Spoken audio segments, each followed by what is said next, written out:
So, Bernie, you are perhaps best known as the creator of movie therapy.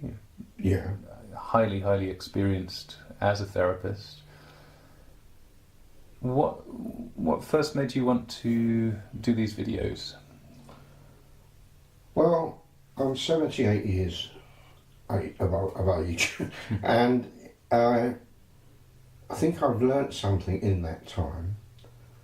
I've had a lot of varied experience, especially in being a psychotherapist, but I've also been a trade union official, a political activist, wrote a couple of books, and hopefully I have something that might help people who are much younger, who are facing situations that they're confused or very frightened of.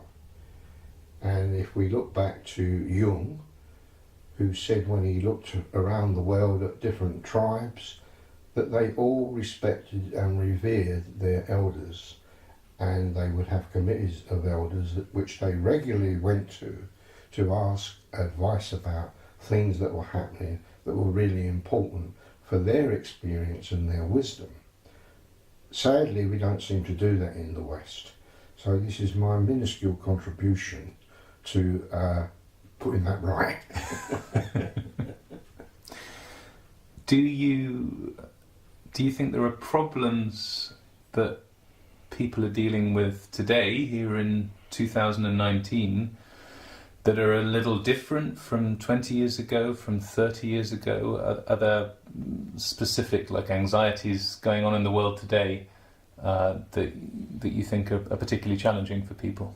Yes, I do, because I think it's a different context today. Life was much simpler years ago and aspirations were much lower. Today, we're all suffering from overwhelm. Television adverts telling us to get this, to get that, to get this. Universities. Everyone's got to do the lot. And I think people are finding it overwhelming. And if they can't keep up, they feel insecure. And I think that's a major thing that we need to look at. Well, as well, with television, the world comes to us. It was very simple years ago. You didn't have that. There were a few newspapers, and that was your world if you read them. Now you get the world news 24 hours. So you're having to adjust to a much, much different world. And as younger people adjust to that, and older people have their adjustment as far as they can take without overwhelm, you have a chasm of misunderstanding, really. So I think it's really important to address their real differences. Now, the human differences of worrying about a living and all the rest of it are universal. They haven't changed at all. They will always be there. But in terms of the context, it's changed revolutionary, really, where it's changed. So, overwhelm and overload were two themes that came out there, what people are dealing with more and more because of the internet 24-hour news. Sure. It's too much to process. It's too much to process, and children being born today are automatically processing that at another level. Like most kids can do the videos and that, and the mums and dads can't do the electronic stuff like they can, but they're born to it. It's just really, it's good that we've gone this fast, but I think it's not tailored to the human condition, really. I think that's really the problem. Progress, this technological process, has not gone in line with the rhythm of human progress and the ability to grasp it. I remember coming back from a holiday in Wales where I do this Shakespeare holiday once every year. We put on a Shakespeare play in a ruined abbey, but it's a totally different way of life from my normal life in Cambridge, and we're immersed in beautiful landscapes, swimming in the sea, rehearsing Shakespeare in an abbey, and almost never looking at my phone, very briefly.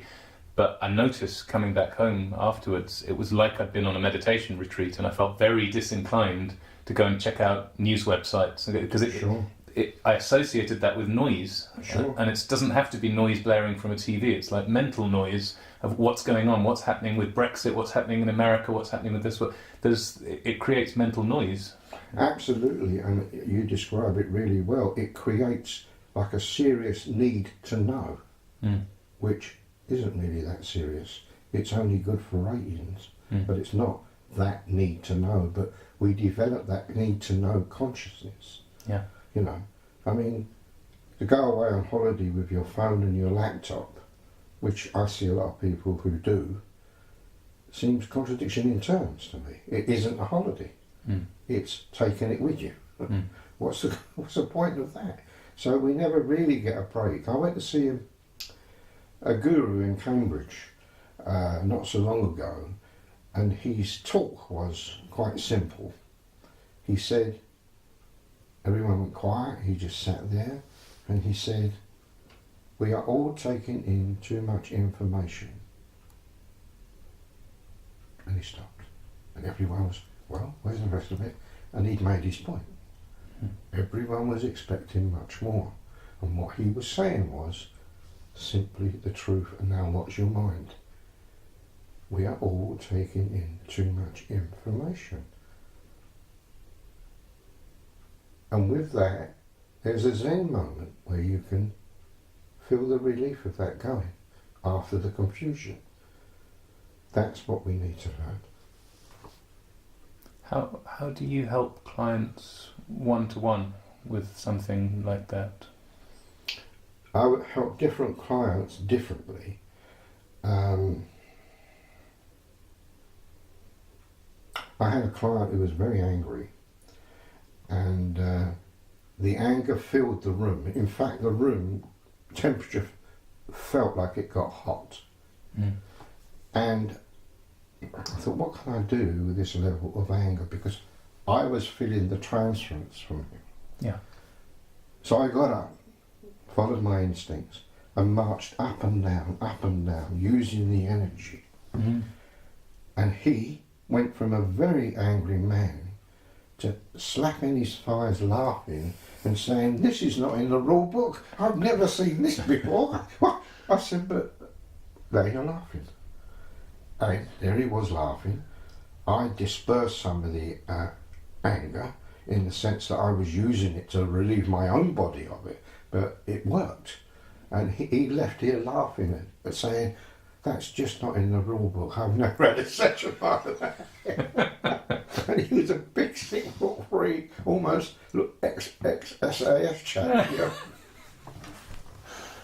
Something that's interesting to that in me is that you didn't do that as a consciously contrived technique. You didn't say, right, here's a client who's got so much built up anger, it's starting to affect the atmosphere in the room. And you didn't mentally calculate, I'm going to start marching up and down as a therapeutic technique. It was you could feel the anger in you, and you needed a way to disperse it. And the way that made most sense was for you to march up and down in the room. And that allowed a shift in him where he could externalise the pattern. Because I remember, I work predominantly intuitively. Yeah. I don't work with, when someone comes to see me, I'm thinking, how does this person affect me? What's going on inside me? Yeah. And then I just follow where it leads me. I don't think much. I just get information come up from the belly sort of thing, or not. And I just wait for that, really. And in that case, it worked out beautifully, really. But what was interesting was, as I was marching up and down, I could see his face go from perplexed to confusion to, let's have a laugh about this. And it was great to see. He never forgot that session, ever. Yeah. And yet it's not, right as he said, it's not in the rule book. But it works so well. Do you think your intuitions have developed over the years? Oh, tremendously. Absolutely, yes, tremendously. And I think the more you suffer personally, or the more you're exposed to other people's suffering, you have to wait for a response, and sometimes no response is the response. it's the delicate, sensitive decision of knowing the difference when a response is needed or when no response is the response. You know, so I think that's what gets fine-tuned. You notice very much working with people, I've noticed that they have a strong inner critic. Now you can point out the inner critic to them and start to teach them self-talk, but it doesn't work unless you get them to look at their tones of voice that they talk to themselves in, because what I've learned and what I've always followed personally is the tone of voice is the message, not the words. The tone of voice is the judgment. So if someone's saying to themselves, you shouldn't be like that, this is not good to be critical of yourself like that, they're doing it from a critical tone of voice. Whereas if they say, this is really not going to help you, to be much more softer about it, then if you imagine the child inside is no longer, don't beat me up, it's more, you understand, you know? So there starts to be the beginning of an internal relationship. Oh, that's beautiful. Good, yeah. Thank you. And it's not about, again, it's not about consciously trying to do a technique on yourself. It's not about I'm going to really try and talk to myself nicely, or I'm going to really try and say positive things. You can do it. You can do. It's all about how you relate to yourself. It is absolutely that. You've got it in one. It's not willpower. I think it was Freud that said, when willpower and the imagination are in conflict, the imagination always wins. And how true that is. But if the imagination is not a stern, authoritarian figure, but a softer kind of what's needed figure, it works like magic. You talked about knowing suffering both through your personal life story and also through working with clients and helping them to heal from and to deal with their own suffering. How have your experiences of suffering and of helping other people with their own suffering, how has that changed the way you've worked over the years? How has that helped the way you've worked? How has it given you insight? I think the most important thing is, as a therapist, as a human being, as a person, I come from, there's no them and us. There's no me and the client. We are all human. And I don't have a superior position, but my experience is used to guide the sessions, but very much following their process to bring out what needs to be said. And that, I think, has helped me enormously in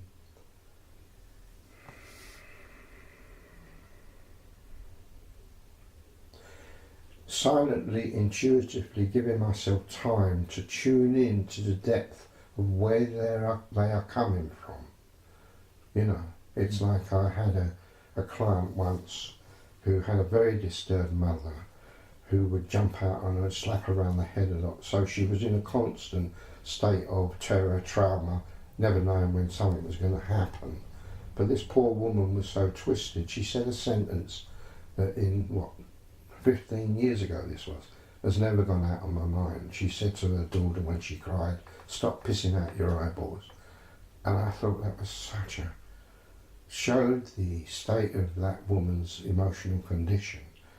But there are some things you hear that you never forget. Yeah. So the sensitivity of hearing that gave me a way of relating to this client that was much more sensitive than it would have been. It kind of fine-tuned me to what this client had been through. I imagined jumping. I imagined being talked to like that while I was vulnerable and jumping, having that every day. I imagined being told to sit on the floor because I mustn't sit in a seat. And all of that, the imagination is stronger in empathetic terms to get you there. So yeah, that was very powerful.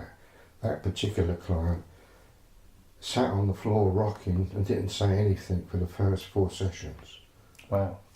And I just kept quiet with it, and she said that's what kept her here. I allowed her the space not to have to get up and perform. How did you convey that to her? Just by being quiet, by being with her, just occasional smile, just watching her, just allowing. And that's what she'd never been allowed. You see, that was, and that, I think she would have never come back. Well, she said that. Because then she would go into anger if confronted. Yeah. So she needed time to find herself here, and who was this bloke? And can I trust him? Can I test him out, you know? What's his patience, you know? And it worked. It wasn't easy. Yeah. Did you ever have any doubt at any point in those first 4 sessions? Should you be intervening here? Should you be doing something? Or was it just clear to you? Okay. No, I did have doubts. But what was important to me was how I reacted to those doubts. I mean, there's much talk today about mindfulness, but because I've been a Buddhist for years, and mindfulness is a central part of Buddhism, which has been taken out for psychotherapy today, no problem with that, but I was already doing that and watching my reactions, and my reactions were basically, they would have been selfish if I'd have acted because I wanted to move something on. I was dealing with my discomfort, not the client's. And I just went back to thinking each time, let's see where this goes. This is what she wants to do. And it worked. But it wasn't easy, no, it wasn't easy. But I think all the time, as a person and as a therapist, you're working with yourself. I've spent my life looking at my reaction to different situations, and I get it wrong over and over again. But a few times I get it right. And when I get it right, I feel peaceful. And that's the feeling I'm looking for.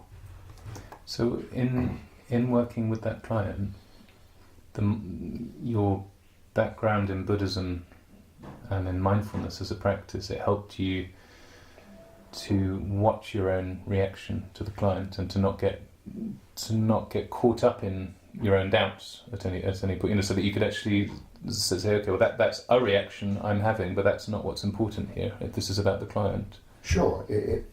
I mean, meditation is the precursor to mindfulness. Meditation is to learn to observe your mind.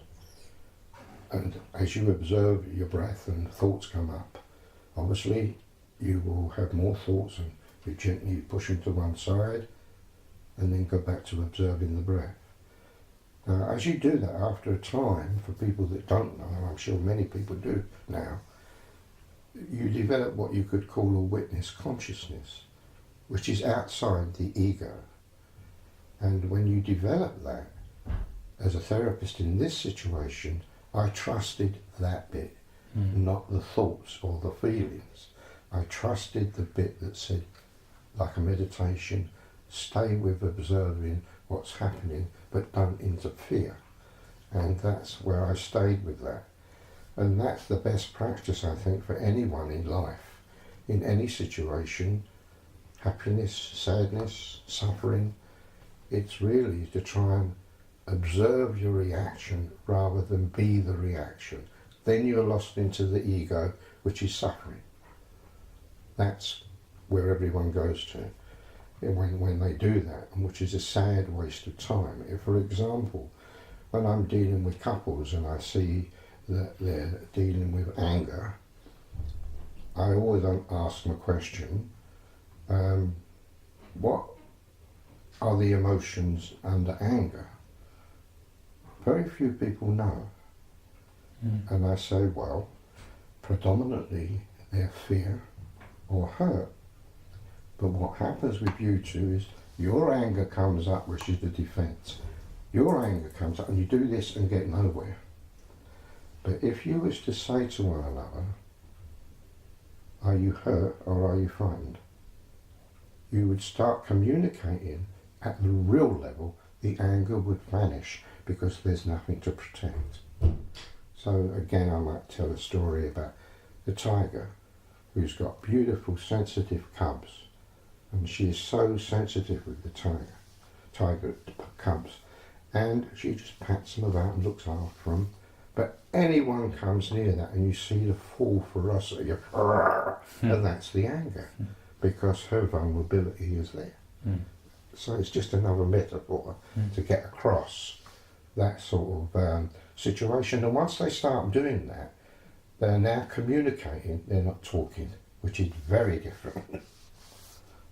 One of the questions that I know people sent in advance of this interview was about anger and whether there is such a thing as healthy anger, and if so, what are the signs of when it stops being so healthy? So what would the difference between healthy anger and unhealthy anger be? How would you tell the difference? Well, I think anger gets a bad press in some ways, because healthy anger is when it is a response considered and targeted.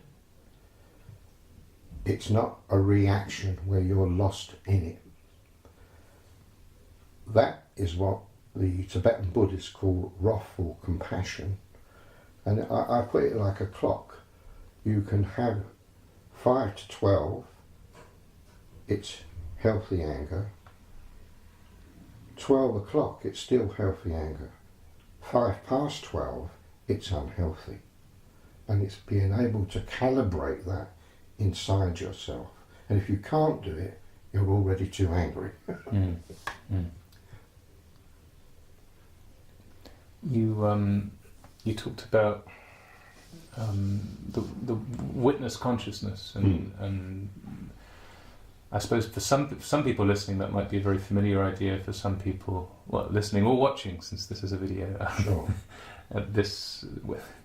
Witnessing through the video. For some people, that might sound very esoteric and mysterious. Other than going on long Buddhist retreats, something I know you have done a number of times, are there simple ways that people can begin to practice and develop that as a skill in their lives? Or is there anything you teach to clients? Shut this door. I think people are already doing it in some ways. For example, people that are keen on fishing, they are sitting out there by the river and they're just observing whether or not they have a bite. But it's focused attention. And they come back really enjoying it. They go out early in the morning when it's really cold and dry, because they get that much back from it. They probably wouldn't call it meditating. So there's an example, I think. I think for some people, watching films, the ability to come out of their own world and suspend disbelief about the story, and in that time, I think reparation happens. So I think there's not just the Eastern form of meditation, it's more what we're talking about, the ability to be focused on something that is not dominated by your thoughts. And what happens is the sense of being, which is the backdrop to us all, becomes stronger because it is now allowed to become stronger. There's nothing fighting it, like loads of thoughts, you know. It's difficult with films because you could say, well, obviously you get involved in the story and all of that, but I would say to people, see how you feel after a film. You will know whether it's got to that level in yourself. So it's different for different people. I think that's what I'm saying. Does it matter how you watch the film? I don't mean do you have to do a yogic headstand whilst you're in front of the TV, but no, just watch it like everyone else does. Just watch it like everyone else. Well, I say that because of your background in using films in therapy and in creating movie therapy, when you're not just recommending a film to a client, it's a prescription, really, isn't it? It's well, very seldom. Okay. I like the client to bring me a film when we're talking, introductory session, I'll say, what do you like, what you're interested in, and they might say poetry or they might say music, and I will immediately go to what piece of music do you like, and they will say something like Barber's Adagio, and I say, okay, and what is it about that? And I follow that in their emotional process to that, and then I can then ask, what is it about that that connects, or is there any in your own life? And you've transcended all of that into their unconscious and brought up things they've forgotten for years. So it's incredibly client-led. It's Absolutely. very strongly. It's Absolutely. Following their interests. Absolutely. And with film, when they bring up a film, I say, okay, what films do you like? Sometimes if they say, I cannot stand that film, and I'm on a winner, because they are already into strong emotion. But what is bringing that about? And I ask them, what is it about that you really don't like? Is it a scene? What is it? And of course they start to tell me, I know just how that person feels, and I say, how do they feel? And they slip from the film into their self. Yeah. And it's something to do with their own background that was terrible or happy. It's not necessarily sad.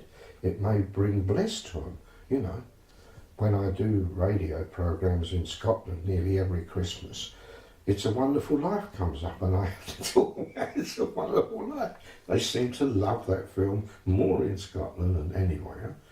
And at the same time, Ireland likes Blade Runner. Really? And the marvellous Irish voice, and they say, the wonderful, and they say reams of lines from it. Yeah. Wonderful how they say it, and they remember it, It's fantastic. But where was it? I think, it was Ireland. And they said, we're getting a lot of phone calls, Bernie, about your accent, being an East Ender. And they said, could you do a line from the Italian Job? I said, I know the one you mean. And of course I have to say, you're only supposed to blow the bloody doors off. And of course he loved it. So that's films are great with people, films are fantastic. And that's why I always ask people, do they have a film? And very seldom prescribe, because I want their experience to tell me. Once again, we're coming from their depths, their unconscious. When I've been with someone quite a time, there was a woman who was having problems with her husband with regard to, he would always take his mother's point of view rather than hers. And I came up with a film this time. I'd been with her quite a time, and I said, why don't you go and watch Rebecca, the original one, the black and white one? And she came back to me and she said, that film. I said, well, did you like it? What of it? She said it was just that person. So I said, well, what was it, what person? She said, Mrs. Danvers. And I said, what was it about her? She said, that's how I feel with my mother-in-law.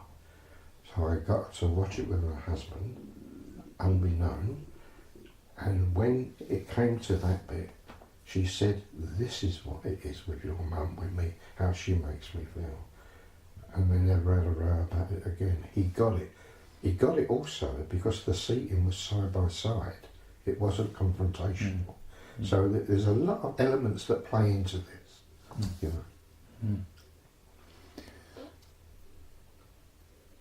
You're known as having an excellent recall and memory for films going back through the years, and sometimes films will come to you intuitively in a session. Yeah, when working with a client. How do you experience that in a session? It just comes. I mean, how I started, when I first started with this particular client, I kept having a scene from a film come up, and I wasn't that confident. I was going by how I was taught and by the book and all of that. And every time I spoke to this client, this scene come up, and I thought, well, I'm going to trust it. So she couldn't find a word, and she was very articulate, but got lost in the emotion and couldn't find the word for what she was feeling to communicate it to me. And I said, I keep having a scene come up in my mind. I said, and it was Marlon Brando on the waterfront talking to his brother. And he realised his brother has sold him out. And he says, I could have been a champ, I could have been a contender. I said, and it's so touching the way he says that, the regret. And I said, and she said, that's it. Mm. I said, so that feeling in that moment, she said, yes. Betrayal. Mm. She felt betrayed. And so that's what we had to put together. But the film, I asked her to watch it a few times, and she got to the heart of it and the memories it brought back in her relationship with her mother. Mm. And yeah, it worked fantastically. Mm. Yeah. Then I thought, I started to trust myself to use what came up around any films more. Mm. But I thought the best way was to, once again, give the client the control in saying, in opening sessions, what you're interested in, music, whatever. And they may say film, and I'd say, well, and we'll go into it like that. Yeah. Is there anything else that you've worked with in that way with clients? So, I mean, you ask them, you follow their interests and let that be the guide. Are you particularly seeking stories? And if so, would it be then films, books, poetry? Well, the music isn't necessarily stories, is it? So no, sometimes, I mean, I've had people that say, when we've searched through the film, it's been nothing in the film, but it's been the music. Mm. Mm. And so you have to use all your senses in what makes a film. You can't go on a pre-directed path that's egoic, that just says it's the story. Not necessarily. It could be the context of where it's set. Mm. It can be the music that accompanies it. Mm. You know, it's being wide open to what you're looking at without interpretation, you know. But have you, let's say someone came up with a Bob Dylan song that wasn't particularly connected to a film, but would you work with the way people relate to a particular song? Absolutely, what that calls out in them? They would have, he particularly as an artist evokes feelings in people, but he doesn't evoke all the same feelings. He evokes particular feelings in different people. So you go for that individuality of feeling, not assuming you know what you feel, because then you'll get in the way again, you know. But you can ask, is it that? But very tentatively, like a butler would offer you a drink, not as, you know, you're in charge, you know. They remain in charge, and you assist them as a guide to help, hopefully help them in that sense. There was one that was very surprising. I had a chap who was a very huge man and was very troubled because of a kind of a father that had been in the army, Scottish, and he really suffered. And he suffered seeing his dad beat his mum up. And when he was 15, he looked at his dad and said, no more. Because you know he was a big fella. And the dad looked at him, and then just the fury from his dad dropped away, because he was now looking at his son as a man, not as his son and a boy. But he couldn't get rid of this feeling. He felt terrible. He felt like he lived, as he put it, he was very articulate, in no man's land in the First World War. He felt he was always in the middle, where if you got there you could be killed at any minute. That was his emotional backdrop. And he went to see Watership Down. And I was amazed at this story, and he said that really was his epiphany. He dropped years and years of suffering and came out for the cinema a different person. And what it was, when the colonel was stood up to by, I can't remember the name of the rabbit, but he stands up to him, and the courage it took. But that moment he identified with standing up to this vicious colonel, and the unconscious relief is what happened with him and his dad. And it all came out in the cinema, and we talked about it a great deal, but it saved his life in many ways. It seems to me that you're... You know, I talked before about people don't, when they watch the films, they don't need to do a yogic headstand to watch the films. Of course not. But it seems to me that you are inviting them to do something different when they watch the films. One thing is to have in the back of their mind how this relates to their life and their problem, which is going to prime them to watch it in a more mindful way. How is this important to my life? In talking about it with them, in finding out what films speak to them, you're bringing their attention to those stories and inviting them to think, you know, how is this important? How does this relate to me? Or if it's a film they hate or a scene they hate, you know, what's that stirring up in me? So there's an inquiry going on, and you're also giving them permission. It seems to me from listening that you're giving them permission to take the film more seriously. And I don't mean grim and seriously, but I think there can be. It can be possible for some people, some of the time, to say, well, films are just films. Yeah, it's a bit of a distraction, it's a bit of fun, takes your mind off life for a bit. They're just films. But you're saying, no. If you really pay attention to this story and why that stirs that up in you, there's something you can learn from this. See? Well, there's often it's a process, and in the beginning, they will see the film and I will ask them what moved them, did it, and they have no idea where I'm going. Once they get a sense of what it can reveal to them, then their consciousness around watching films automatically changes. I don't have to say anything. There's no prescribing. I learned a lot from that film. So they learned from watching that film that films can offer much more a path of self-knowledge and understanding that they previously have not been aware of. But they learn that themselves. I don't preach that at all. So that's how it works. It unfolds like that, really. And then they start to bring me films that I really got something from this film, like what we've said here. I watched this and it was this and this, and they're doing their own therapy and analysis. No longer needed in that sense.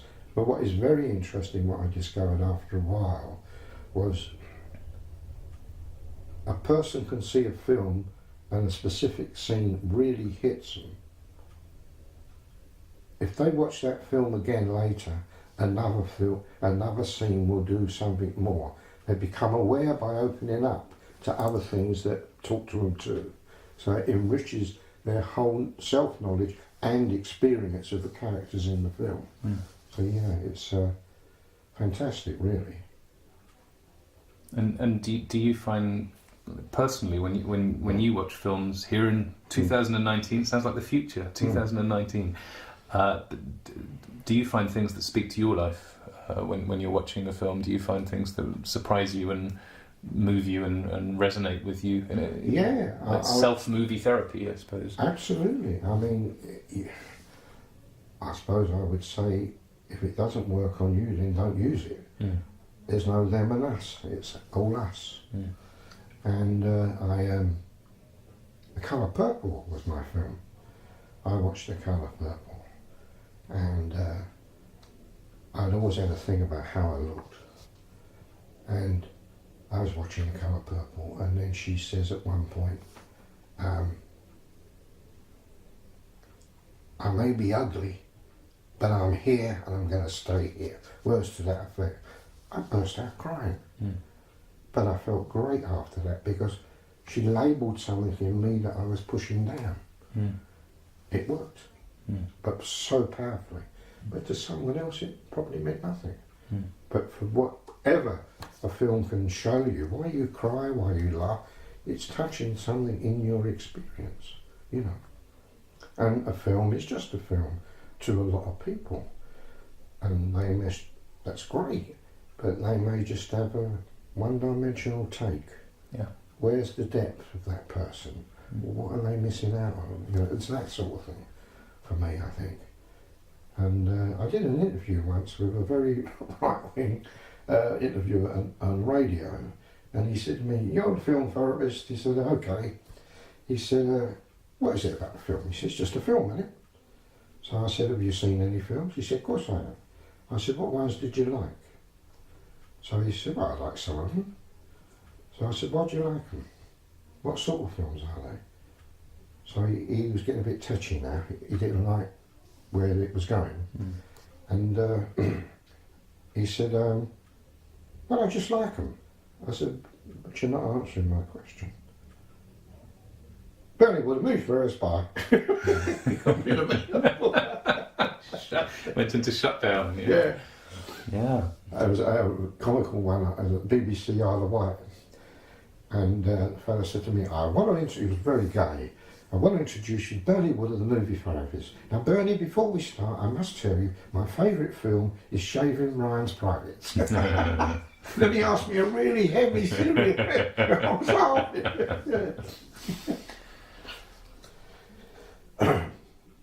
If people want to explore this more for themselves, what would you suggest, or a way to get more out of films and more personally out of films? I think it's just what I said earlier about whatever we call it. Observe your reaction. Keep it simple. Yeah. Don't analyse, don't complicate. Keep it simple. What's your reaction? Didn't realise I felt like that. What's the images that come up? Do you have any memories? Funny, I remember that Christmas. And then the thread starts to unravel. Yeah, I think films are fantastic for motivation, for self-knowledge, for leadership, loads and loads of things, really. Inspiration, you know. I mean, I was tremendously inspired by Lawrence of Arabia. I thought that was a fantastic film. You know, and some of the people that make the films are fascinating people, you know. But I've always had a personal flinch, if you like, when I look at David Lean and who's the chap that wrote Bond? Ian Fleming. Yeah. To me, they're almost the same people in what my body vibration gets from them. They both seem very mean and cold. They're almost exact, and their mouths are very similar. And Churchill used to say when he would inspect troops, he would also, there was a certain kind of mouth of the mouth of the bomb disposal people. Something about the way they held their lips and that, you know. So, but all that's very interesting to me. Ian Fleming and who? Who was the first? David Lean. Okay. Yeah, there's a very similar cool, cold radiation off them. Yeah, so it's just very interesting about people and the films they choose to make, really. Yeah.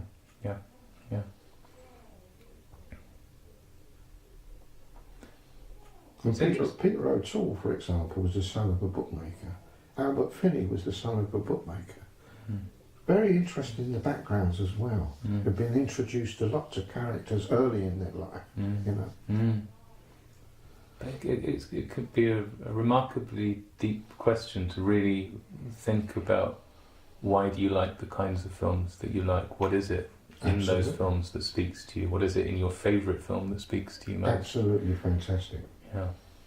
And what does that show you about you? Yes. Yeah. There's I did improv comedy for a little while in London. One of the principles, like, you know, whose line is it anyway stuff, but it wasn't always sketch comedy. Sometimes it was more storytelling.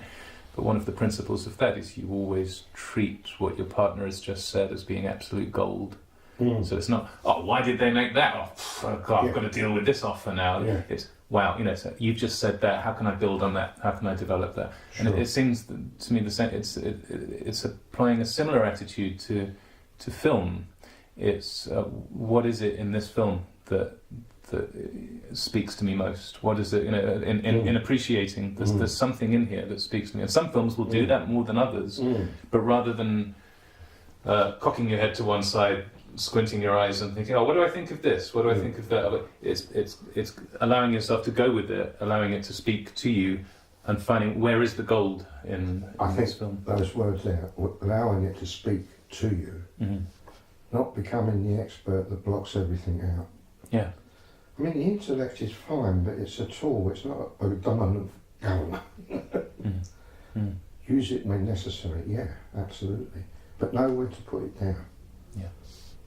Know when it's speaking to your intuition or your soul or heart, whatever you want to call it. That's why when I was asked, I don't know where it was, I was asked somewhere about philosophy, and I always thought that who was the French philosopher who was the darling, my memory's not as strong as it used to be. They all raged about at the time. Sartre? No, not Sartre, going back further. Descartes? No, not Descartes. No, it was probably 1800s, end of that, Paris. In front. It's embarrassing for me because I did a philosophy degree, so I should know. Between the two of us, we should have this name. Well, I always liked the second. He was the darling anyway. We get the name maybe later. And the intellectual, they always loved him. And I chose Rousseau. And they said, why did you choose Rousseau as opposed to this chap? And I said, because he said something really simple. The heart sees farther than the mind, and I think that's absolutely true. And it's true in therapy, I think in life as well. Yeah. Not don't use the mind, but don't be led just by the mind, you know? And I always went with that, really. One thing it says on right at the top of your website is how important Buddhist compassion is in the work that you do as a therapist. You could say it's the core of your work in compassion. Well, could you say a little about that and why that not only is so important to you and in your work with people, but why it's been so important through the years as well? I think first it's not just the Buddhists. They haven't overtaken compassion. Compassion is there. I say Buddhist compassion because it was where in Buddhism you're mostly introduced to it. But I think in being compassionate to others rather than judgmental, you build a compassion towards yourself rather than being judgmental. And if as a therapist you're practicing allowing, being firm with boundaries where it's needed, sure, but at the same time, compassion. In doing that, you are growing without realising it yourself. And then something else happens with compassion where it's a sudden slide into humility, where you are no longer in the situation, but you're much more comfortable being connected but out of it. No egoic judgment, just humility itself takes you to a place of much more peace. And when you're there, your intuition feeds up without thinking, wisdom, insight. And that's how I think. And does it feel like being more of a conduit in that state where just the intuition flows through you? Well, the answer to that I can only say, when I start each session now, there's nothing I do, but I sit down and I seem to go into an altered state of consciousness. The client sits down and I'm totally focused on them. And I'm only saying this because it's an interview. I don't think about it at the time. but I'm looking at their body language, I'm looking at how they're breathing, I'm listening to the tone of voice, all the other things other than the story as well, because I want to get a complete sense of this person. And then I might ask the question, after that's happened for a period, how is this person making me feel? Mm. And then I wait, and then something will come up like an image or a feeling, and I'll share it, and then you see the connection start to work, you know. Mm. Mm. Another question, which relates to what you've just said, but another question that someone sent in was, do your clients' problems, does it sometimes affect you personally after the session? You know, is it something that you can be affected by, and if so, how do you deal with it? If you feel like you've taken on their suffering in some way, is that something you have to deal with sometimes? Sometimes, but what I will often do, and it's not a lot that happens, but if it does, I will meditate. And as you meditate, I mean, there's a lot of misunderstanding about meditation. You're not trying to clear your mind, because if you could, you'd be enlightened. Mm. You just let your unconscious flood all the stuff up, and you observe it. You lose it, you observe it. But in that information and in that clearing, you feel better afterwards. And you've been taught something by the images or the words or the poem, whatever's come up, that's a deeper insight. And you know you've got it because you're relieved of what was disturbing you before. But predominantly meditation. It almost sounds like you're watching a movie inside, and of the memories of what's just happened or the things that have been stirred up. It's a very good way of putting it, exactly. Yeah, exactly. And then you're noticing your reaction to that in a movie, and that brings you. So that's coming back into the witness consciousness. Sure, and you lose it. See, the thing I really want to say here is how many times you lose that ability to witness, but it's being determined to come back to the breath. And at the end of the meditation, however uncomfortable it seems, you will feel differently. And you will have learnt something. It may not come to you till the next day or in a dream. But it's all dealing with your own consciousness, really.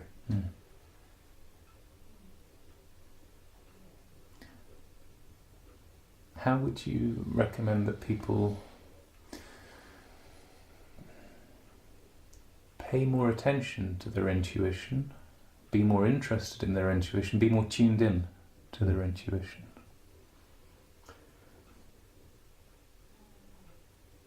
A question I think they need to ask themselves is, what is this life about for me? What do I want from it? What bothers me more than anything? And look into that. And at the same time, focus 100% on what they want instead of that, and how to get it. But can't do just the one. You've got to find out the issue, and then look at how you'd like the antidote to that, you know?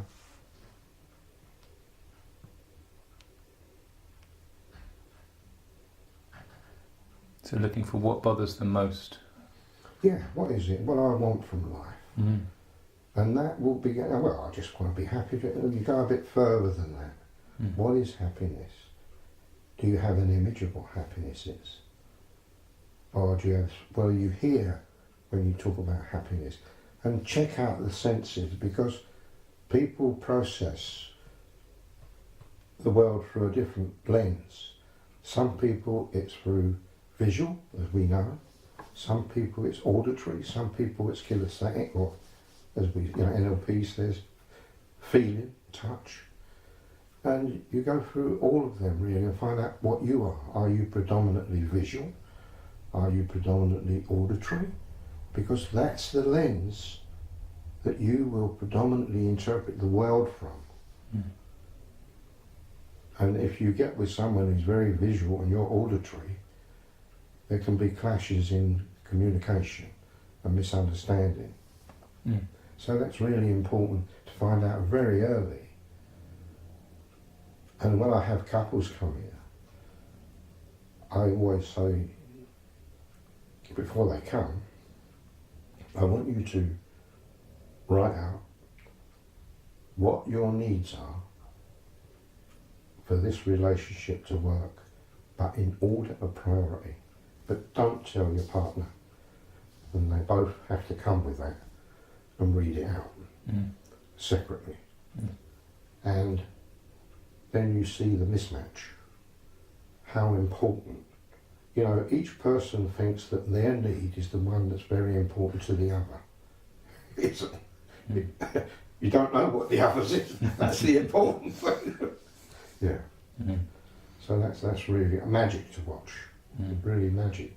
And I always say to couples, I have no investment in keeping you together. I have no investment in you parting.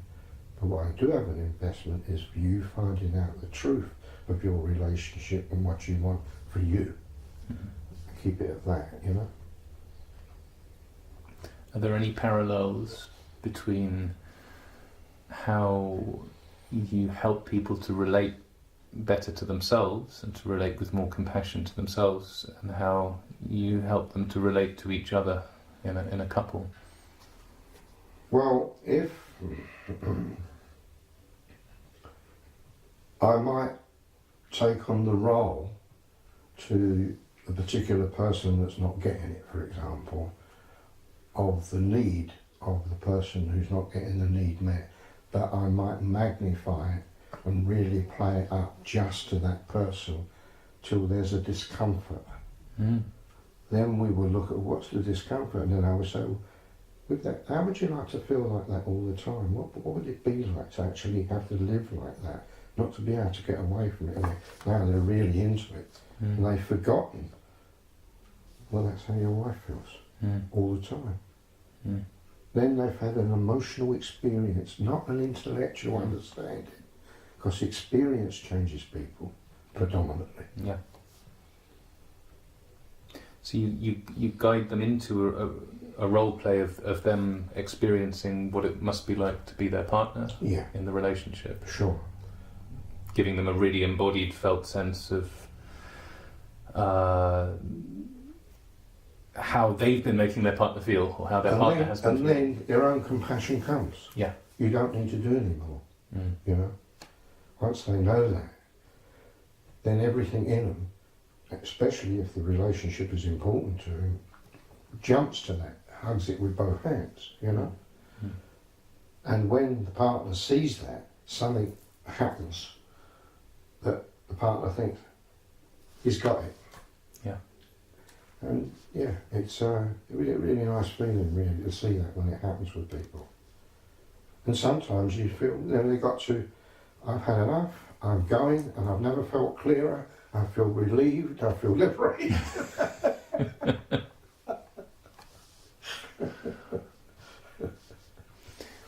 Well, here's a funny question. Is there any, just occurred to me, is there any opposite extreme of, so if you think that, okay, some people can be very detached from their emotions, and what they most need is, to learn to either understand how their partner's been feeling, or to understand how they've been feeling, and just going about their life, whether they're in a relationship or not, their relationship with their self. But then at the opposite extreme, do you sometimes work with people who are swamped by their emotions, and if so, what's your approach in learning to deal with them? Well, to teach them inner boundaries, where yes, it's great to be emotional, but you're in charge of your emotions when you need to stop, when you need to rest, when they're overpowering you and overpowering the other person and the relationship. That's when you know it's going wrong, because you're out of control. And it's how can we help you to get back in control? Do you need to go for a run? With some blokes with the anger, I will say, have you got a garage or a reasonable sized house? I say, yeah. I say, well, would you get a punch bag? And they get a punch bag. I say, every time you get into that, you don't talk, go up there and knock the life out and come down and talk. And it works. You know, it's a sort of, the extra energy of anger has been taken away, that surplus, where they're on a level to talk now. And that's been very productive for people. It's also very productive for people who are having problems at work. They're frightened of losing their job. They've got a terrible boss that's pursuing them or picking on them, bullying them. And they can get rid of all that there like that very simply, very quickly. It doesn't have to be intellectual, it's physical, they're breathing heavy, they're getting out the aggression. It reminds me of what you were saying earlier. There's another way of looking at what you did with that client when you felt his anger in the room and it changing the atmosphere in the room. You were modelling, demonstrating. Sure. This is, if I was experiencing your levels of anger, I would be immediately. Sure, because someone had to use it in the room. It wasn't going anywhere. Yeah. And funny enough, the other converse side of that was the room would go really cold with this person in the summer. It would still go cold. And that person was full of hate. And it's I now take note of the temperature of the room change. You learn along the way all these different things that seem to be outside. Because without getting too deep into meditation, when you start to realise we're all one, and then it all makes much more sense, you know. There's no separation. The only thing that separates us is our own ego, and that alienates us and makes us feel lonely. But once we can get outside of that, there's a place of what they call the refuge, and Buddhists call it, that never changes. And that brings you to an attitude to death that what you connect with experientially can't die.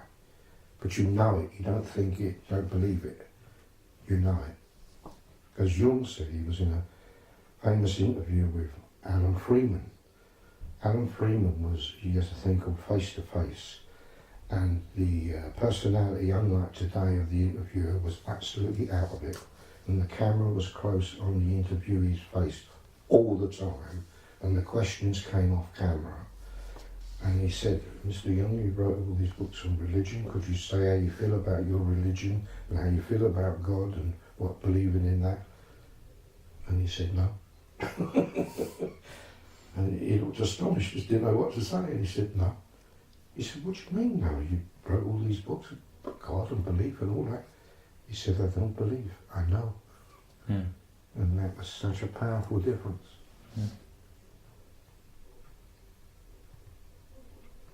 And I think people have experiences that bring them to that. They don't have to go into Buddhist retreats or whatever. You know, if you're hanging off the side of a mountain and you don't know whether you're going to survive, you live 1,000 years in that moment of processing, and you can come away a different person.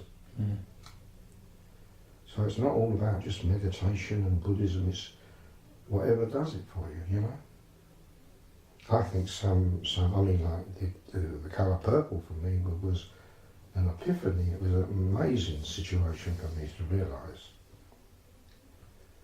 But people do have really, really many breakthroughs with films, and I think it's the finest art form, really, that we have. Because it involves us in life, doesn't it, all the time. It's not an aesthetic, stand back look. There's nothing wrong with that. I'm just saying this is a dynamic that's involved in the moment in your life. Can you see these same themes stretching through your life? Even before you became a therapist, you worked as a trade unionist, and there's an egalitarianism and connection with your fellow man that seems very... Well, I think I learned in retrospect that in all humility, people have always come to me to talk. I haven't asked them, but they've come from all levels and walks of life over my years. And I also seem to have had and put thrust upon me some quality of leadership. And I think I learnt that from films. I think I learnt by watching. I only came to this after the kind of realisation. It wasn't something that I studied. It was just I learnt watching these films of big, powerful millionaires played out in films, and leadership things. Oh, people like To Kill a Mockingbird, Atticus and the way he was. It's just. It was like seeds in me of how to do it and what I liked. And it just followed. Yeah, I just, you know, I mean, as you called in the print, the father of the chapel, because it was all the printing was done by the monks. I enjoyed that. I enjoyed the justice of it, and I enjoyed learning to use the power. What I didn't enjoy was seeing other people get the power and it corrupting them and misusing it. That was, I felt they'd let their own people down by that. Their ego got in the way. It wasn't big enough to see a situation in fairness. It's I have to win, I have to crush you. No, that's all. But balance is the answer to life as far as I'm concerned. And that's what I thought when I had my children when I was younger. I thought, what can I say to them that will last them a lifetime? And I thought about it, and what would be simple? And I grew up saying to them, balance, not too much, not too little. How they say it to me. But it works. And the other thing I always taught them was, especially when anything was troubling, I would say,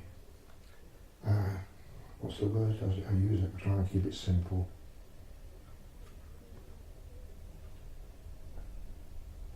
Everything passes. Yeah, everything passes. Nothing stays the same. And I use both of them. And I think it helps to deal with the pressure of the moment. Yeah. Because that's what we're all looking for, I think. How to deal with the pressure of the moment. You don't have to know how to deal with happiness, but pressure in today's world is the big thing. Stress, what's the right thing to do, so many things to be frightened of. Is there going to be a world war? Is Trump going to blow us all up? You know, but it's things to deal with the pressure of the moment, and that's where I think humour is incredibly important, wonderfully important. I had a Jewish client, and I can say this story because he was so proud of it, and I asked him, could I put it in my book? Of course, he said, make me look like the good Jewish boy I am. And he wanted to catch a plane, and he came here at 7. He was going to City Airport, and I had not put 10 boxes of tissues away that was here where you are. And he came in and he said, business must be good. Yeah, very funny that was. He loved it, he loved it. I feel like that's brought us full circle. Good. Yeah, dealing with the pressures of today, overwhelm. I mean, it's been absolutely fascinating talking with you about all of these things. Are there any sort of thoughts you'd like to leave people with? Just again about either movies, about anything we've talked about, and also the busyness of the world today and finding balance in all of the chaos and overwhelm that is the illusion, at least, of how things are. The way that the newspapers and the TV and the internet manages to induce that in people anyway. It certainly creates a sense of overwhelm, whether that's actually how... I mean, I'm looking out of your window right now, and that doesn't look particularly overwhelming. The trees are there, the hedge is there, the fence is there. it all looks pretty calm. There isn't World War III as far as I can see, but nonetheless people manage to get themselves worked up enough that it can seem that way. I think I would say keep remembering that whatever you're watching on TV, whatever you're reading in the news, is the editor's perception of what will sell, not the real world. You know? You can concentrate on Hitler or Mother Teresa. It's about choice, what you choose to focus on. And there's an amazing book that's come out by a woman who was 8 years old, and she was in one of the concentration camps. And she's 97 now, she's a psychotherapist, and she's wrote a book of her life. And everything that's taught is boiled down to one word: choice. She says very simply, suffering is universal, but choice is optional. And it's what you decide and choose to focus on will be your world. And if you're unhappy, you're focusing in what's unhappy. You know, I'm not saying it's easy, but what I'm saying is it's a start in knowing and thinking, what am I focusing on? And then you may do a checklist that there are other things you could focus on that will make you feel different. You know, look at the amazing things in music, where that can lift you. And Shakespeare, you know, he summed up psychotherapy in a sentence. There's nothing good or bad as thinking makes it so. It's all there, you know. 500 years, people are still seeing him, you know. People with big pressures in CEOs, they're having to be brought out of their world to balance, to think again, you know. Time to get away from it all. I suppose that would be an important thing for you to do that. And maybe what comes before choice is perception. This is, sounds like before choice there must be perception. That's Jedi wisdom. But what I mean is everything that we've been talking about here in terms of movie therapy and mindfulness and witnessing, if you can see your own reaction to things, if you can see how that film brings up that reaction in you, if you can see how 24-hour rolling news brings up that reaction in you, when you can perceive what's been pulling your strings, what most calls to you, then you have more choice. Exactly, but when you realise that you can't see that, then you choose to follow a path that helps you to, because you realise it would help you. You're deficient in that. So learn how to be able to witness. Follow what path will bring that to you. It's interesting you talked about the Jedi. I have a few younger clients that have nicknamed me Yoda. I wasn't sure whether that was good or bad, but my son said it's very good.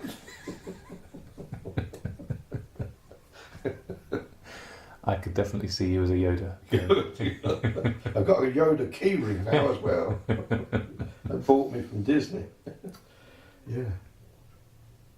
That seems like a good place, doesn't it? It does. It does. I feel like I should make a Jedi joke. Well, may the Force be with you. Bernie, thank you very much. Oh, I really, really enjoyed it.